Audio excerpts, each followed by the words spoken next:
তজুমুদ্দিনে পুলিশের অভিযানে 2 কেজি 200 গ্রাম গাঁজা সহ 3 জন গ্রেপ্তার।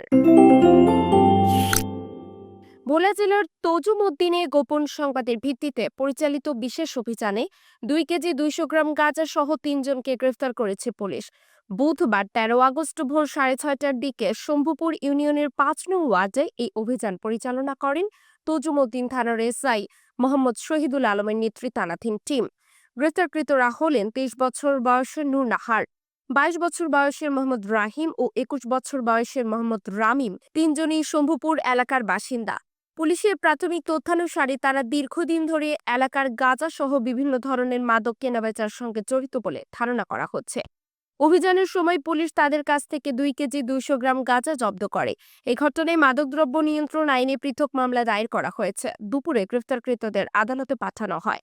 স্থানীয় বাসিন্দাদের মতে শম্ভুপুর এলাকায় কিছুদিন ধরে গোপনে মাদক লেনদেন ও সেবনের প্রবণতা বেড়ে গেছে, যা যুব সমাজকে বিপথে নিয়ে যাচ্ছে। তারা মনে করছেন, নিয়মিত পুলিশি অভিযান পরিচালনা করা হলে এই প্রবণতা হ্রাস পাবে এবং তরুণ প্রজন্ম রক্ষা পাবে। এই বিষয়ে তজুমুদ্দিন থানার ওসি জানান, মাদক নির্মূলের লক্ষ্যে এ ধরনের অভিযান অব্যাহত থাকবে। তিনি আরো বলেন, মাদক শুধু ব্যক্তিগত ক্ষতির কারণ নয়, এটি সমাজের জন্য মারাত্মক হুমকি। তাই আইন শৃঙ্খলা রক্ষাকারী বাহিনী সর্বোচ্চ কঠোরতা অবলম্বন করছে। নিজস্ব প্রতিনিধি আফিফা মাসফি, বাংলাদেশ নিউজ টুডে।